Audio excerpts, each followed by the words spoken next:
How did you find out your father had passed away? Yeah, look, it was the whole game 2 and 3. Like, we had a good hard look at ourselves in review, and that was not the footy that we wanted to play. Obviously, in game 1, and we had some honest chats about every individual in the team, and we just said, where do we want to go? What path do we want to take? And we obviously want to take the hard route. And we never won a game in Perth. Like, I think the stats show that we've been pumped. Probably averaged 40 points to 6 or like smacking. So smacking. Even though the weather probably maybe played a part, but we're both playing in those conditions. And then the third game, we just said in the meeting, like, why can't we? Like, we lost both games at Suncorp. Like, why can't we go down to foreign territory and get the job done? Like, what's saying who can't? Like, we can only control what we can control. So, yeah, look, I think we had a great prep all week. Going to the Sunday. Just before, obviously, the day before we'll fly to Sydney, my sister rang me. It would have been 7 o'clock in the morning, maybe 7:30. We get up about 6 and we all go for a swim in the water in Sunshine Coast there. And we got back from our swim and my phone was blowing up and I went, what's going on here? Picked up and all I remember is my sister just crying on the phone. And I'm thinking, I didn't even have inklings of my mum or my dad. I'm thinking to my sister, what something's happened to her husband or something's happened to one of her kids, one of my nephews or nieces. And I was thinking in my head straight away, I was going, far out, who's got hurt? Like, who's hurt themselves? Someone's in hospital. And then I just remember my sister saying, Dad's died. And I'm like, what? You're taking the piss, like, you're joking, right?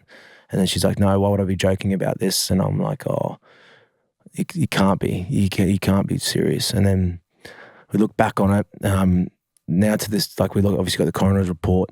He had a heart attack and probably couldn't invent what happened. But yeah, I guess looking back on it, you always kick yourself and ask yourself, is there something I could have done wise? But it's the saying goes, you can lead a horse to water, but you can't make him drink it. And my dad's diet wasn't great, and regardless of his health, he wasn't going to change for nobody. And that's something I loved about him. If he had a decision or he had something in his head, he was going by it. And it's what made him the person he is. But yeah, look, it was an interesting one. I was shocked, started crying, rang Bill, and Bill and myself have a great relationship and have a bit of obviously when we play footy, we're switched on, but off the field, we have a bit of a laugh. And he rang the phone, he picked up the phone and he was like, oh, what do you want, you goose? And then I kind of told him and he was like, you're kidding. And I'm like, no. And I was pretty emotional and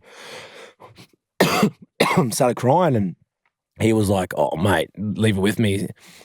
And he left the cafe, come all the way back to the hotel and just came to my room. And he was pretty distraught as well because he lost his old man in January. And he was a great man, Rod. And yeah, unfortunately, he knew exactly what I was going through, but he knew what was best for me and my family. He put Origin and footy aside and became a mate at that time instead of a coach and said, mate, you need to go back to where you need to go and spend a couple of days there. Or he didn't really push me into any decision what I wanted to make. But I just remember him saying, mate, you go and see your mum and your sister and get yourself sorted and get them all sorted before you need to make a decision. But I just went, I'm playing. I don't care what you say. I know my old man would want me to play. He'd kick himself if he knows or knew that I pulled out of the game for him, especially being such a high-stake game. And yeah, look, it ended up being a fairy tale for myself. But yeah, it was a very emotional toll going back to Mackay, where obviously my sister and her partner live in Serena. And yeah, it was a tough time for those 3 nights. And yeah, I just remember just sitting there and just going, why now? Why? Like, there was just so many things going through my head, but I knew, I just knew I needed to make sure I was mentally prepared and ready to go for that game in Sydney. And when I got back, Bill and Nate Miles did so much great things for my family. We flew them down. They come to the captain's run. They all come and gave my sister and my mum hugs and just made them feel loved and appreciated. And this gave me that belief that they had my back and I needed to make sure I had theirs on Wednesday night. And this around even the rugby league community, like this, the players that I was playing against in the Blues camp, like they all reached out. Like it was pretty like overwhelming support for them to drop what they had to do for such a high stake game to reach out to a player that in the game. They didn't have to. Just shows the quality of person they are, and just shows the quality of people that are around the rugby league community. Is they got behind me, and My word. and then after that, the rest was history. I just remember holding the shield. Before that, so you ran out on the ground. It was reported that you said something. Oh, look, I ran out and looked up to the sky and just asked my old man if he had any energy just to give me as much as he could for the night. Right. That was pretty much the only thing. I'd never ever do that, but I felt like I needed as much help as we all could get on that night because we were in foreign territory and it was going to be a tough, brutal game. And Tommy did and played out of his skin, and I just felt like my whole 16 other players did such a great job, and I don't think I've ever seen such a great, complete performance as a consistency as a team. And we didn't give them a chance, and we were lucky that we did what we did. But I won't ever forget that memory. Well, and it's obviously a tragic circumstance, and it's of no comparison, but it will go down as one of those storied Origin moments when the Queensland captain lost someone very close to him and went out and played for his family and for his state, and as captain won the Origin for his state. You grew up on these State of Origin stories. Yeah. I know you're not looking in the eyes I'm saying this, but you grew up on those State of Origin stories, and it will be in history. It will always come up. Remember when Cam lost his father and went out and captained his state to a win.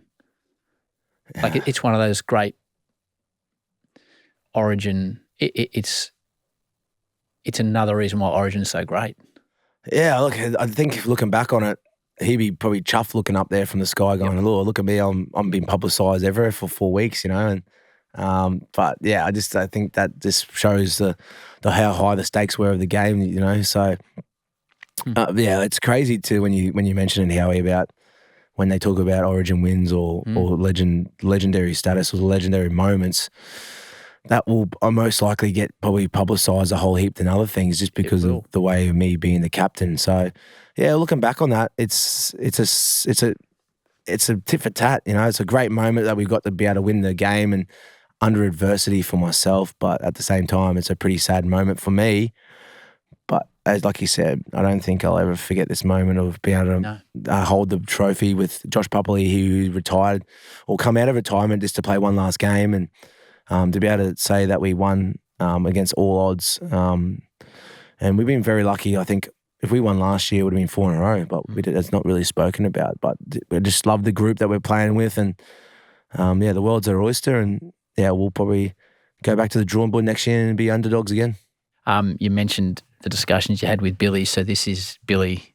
You're sitting, you just mentioned the big fella's playing his last game. You're sitting doing the press conference, and this is what Billy had to say about his understanding of what had taken place. I don't like ranking things, but I've never felt like this. Like I know we're going to talk about it, but like the bloke to my left, that's as courageous and brave as I've ever seen. Like that I lost my dad in January. I know what it's like. I know how it feels. Like our dads are our heroes, and I don't know how he did it, but within 10 minutes of sitting with him in his room on Sunday morning, he looked at me and he said, "Bill, I'm playing." And I know he wanted to. I know his dad would have wanted him to. And boy, that's one proud dad sitting up there watching his boy tonight. So I don't know what that's like to hear. You're obviously sitting next to him, but like that line, "Our dads are our heroes." That guy, he's a statesman now, isn't he, as well, Billy? Oh yeah, that's that was one of the more powerful press conferences I've heard. I went back and looked at it. Yeah, it's Our dads are our heroes. That was like, oof. Yeah, when you look back on it, you think obviously he was the first male you see as a baby, and you watch him grow, or he watches you grow, and you just you have idols when you grow up. But he was the guy that molded me into the person I am today, and same with you, Howie, with your old man.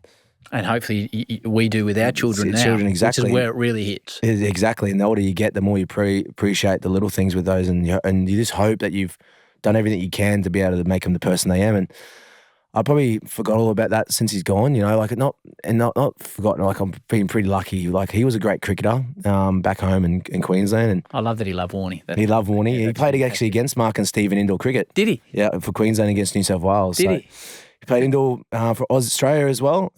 So yeah, he was pretty handy in his day. He just didn't have the motivation or to go and leave Rockhampton. He was comfortable in his own region and just happy just to work 9 to 5 and play cricket here and there. But like I said, he was such a very talented person and very loved as well. And he'd give you a shirt off his back, and to have a conversation with anyone. And I remember everyone always used to call him Stevie Boy, and that was his name, Stephen. And he was just always such a great person to be around. And I remember he met Jerry Ryan at my wedding, and I remember catching up with Jerry last week, and he was depressed, Jerry, because he used to talk to my dad every Saturday as well.